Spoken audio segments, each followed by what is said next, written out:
Welcome to the weekly drought briefing brought to you by the Southern Climate Impacts Planning Program. This is part of the Managing Drought in the Southern Plains webinar series brought to you by SCIP, NOAA, the National Integrated Drought Information System, and National Drought Mitigation Center. For more information on our webinar series, please see our webpage, southernclimate.org. The briefings are offered the second Thursday of every month.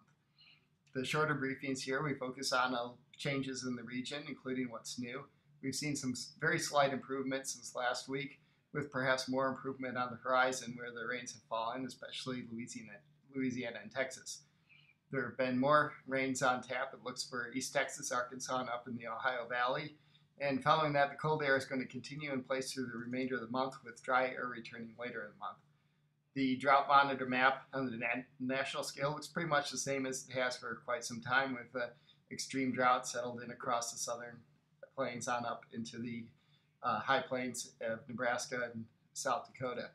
Here in our region, we've seen a little bit of improvement in Louisiana and East Texas, very slight, but we expect to see more improvement in that in the next week as the effects of the rains from later this week are brought into play in that map. In the northern plains, we see a little bit of improvement in North Dakota, but otherwise things are pretty much as they have looked all along. They unfortunately missed out on the rains this last week, and it doesn't look like they'll have much in the coming week, so probably not going to see much change in the northern part. As a reminder, these are the drought intensity categories, so when we're talking about the extreme or exceptional drought there, we're talking about events that occur on average once every 20 to 50 years. It takes a while for all these indicators to align like that, so it tells you the magnitude of the drought that settled in. The rainfall departures, we can see in this last week the heavy rains in eastern Texas and especially into Louisiana, but it's the longer term deficits still that are holding into place across much of the region. You see particularly in Texas and Oklahoma and across the southern plains.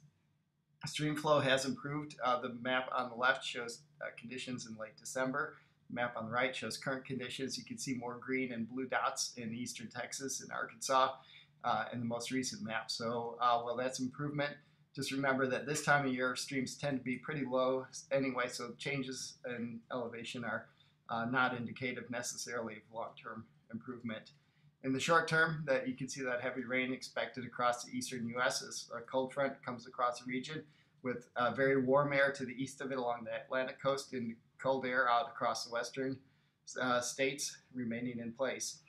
Beyond that, into the following week, we see the cold air continuing in our region, especially centered into Texas, as well as across most of the country.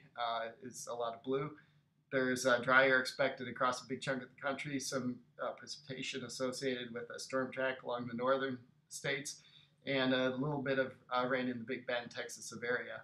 Beyond that, this is looking 3 weeks out now, so this is not, don't take this too directly, but we can see indications of cold air shown by the blue and green shades on the left across the central part of the plains on down into the southern plains, and the oranges and reds in the panel on the left shows some areas below normal precipitation. So this tells us the cold air will remain in place in late January, as well as dry air returning across the southeastern U.S.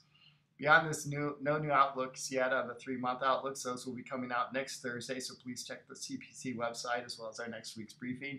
And likewise, the drought outlook should be released again next week, and that'll show some changes hopefully in there. As always, these are posted on our website, southernclimate.org, as well as the YouTube site for SCIP. And we invite you to please look at these and other resources we have listed here. If you'd like to join us in the full briefings, please go to southernclimate.org and register. You'll receive messages from us about our next topics. Our next full briefing will be in February, and our next update will be next Friday, January 18th. Thank you, and have a good week.